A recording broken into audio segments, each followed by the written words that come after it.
Katrina, and today I'm showing you how to grow wheatgrass at home.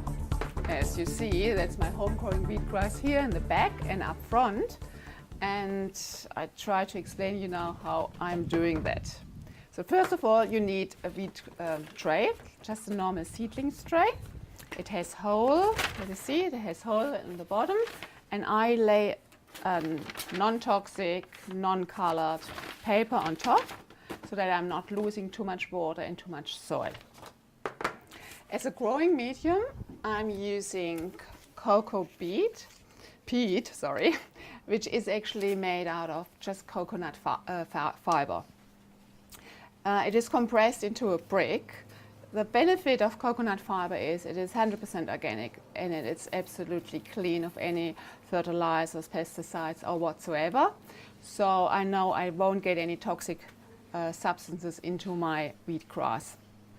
Next thing is it retains a lot of water, which is very helpful, especially as it dries out very fast. Next thing is too, with soil you can have all kinds of problems with mold and bacterial growth or fungus, which you don't want. So what you have to do is this one is you have to actually soak it in water for around 4 hours. One brick with 7 liters of water, which makes then at the end like a half full bucket. So I took already a little bit out of it. The first thing I do, I cover my tray with my peat. Try to just cover it evenly. Don't press too much, as little roots they like to have very loose soil. It's just easier to grow for them. So normally with one of these bricks I can fill up 3 trays. So most of the time I do 2 at the same time, and then I keep that standing here for another 2 or 3 days until I do the next one, and that's totally fine. Okay, that looks good.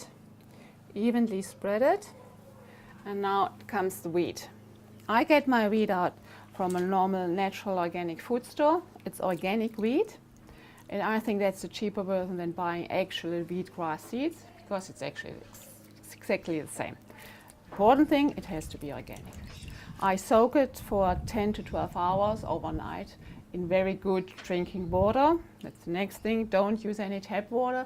Use your reverse osmosis water or your filtered water, because we don't want to have any fluoride or chloride or whatever in the seeds. So you have to spread them evenly, but very dense, because we want to have like a wheatgrass carpet.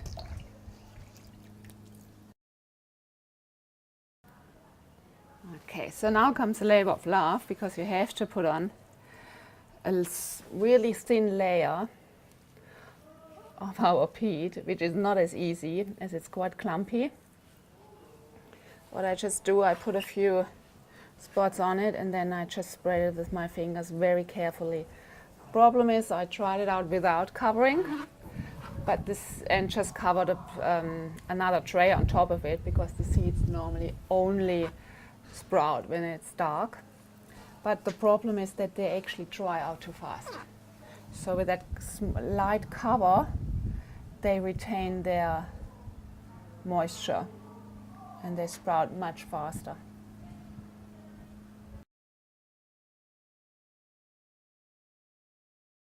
The thing is that the cocoa peat has no nutrition. So what I have to do, I have to water it with seaweed. I'm using an organic wheatgrass and vegetables liquid seaweed.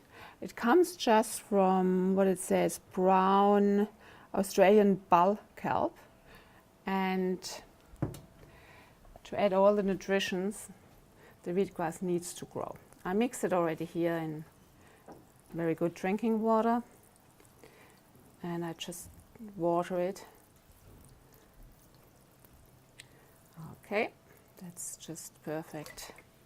That's all it is. So in probably 2 days you see already little sprouts coming out. In 3-4 days you probably see already the first few, and then it grows in a week. You get the perfect height for actually cutting. thing is then, you know, it's like this morning I just cut that part. You can, and this one yesterday, and it regrows. So you can actually have twice. You can cut it, and then afterwards you have to throw it away. And now I'm gonna show you how to choose it. First I'm gonna wash my hands. Okay, so we are back in the kitchen. What I do now, I just cut my wheatgrass. Take a scissors, cut them. Just take a smaller amount. What I always do, because even it's clean and you know I use only organic ingredients, I still wash it. So I have my good water in there. It's just like, I don't know, I have always a feeling fly sitting on there. It needs to be clean. And I've got here a Samson juicer, but there are many kind of juicer where you can use for choosing wheatgrass. There are even these little small hand wheatgrass juicer you can use. So the only thing you do, put that in, and my juicer is just perfect. It actually pulls it in by itself. I don't need to do anything. Now it comes out very, very dry.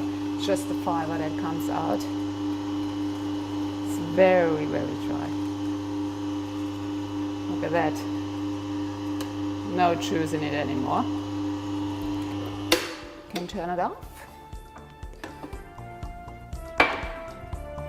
That's your perfect little shot of wheatgrass with all the nutrients. Very fresh, very live. And you just say, enjoy.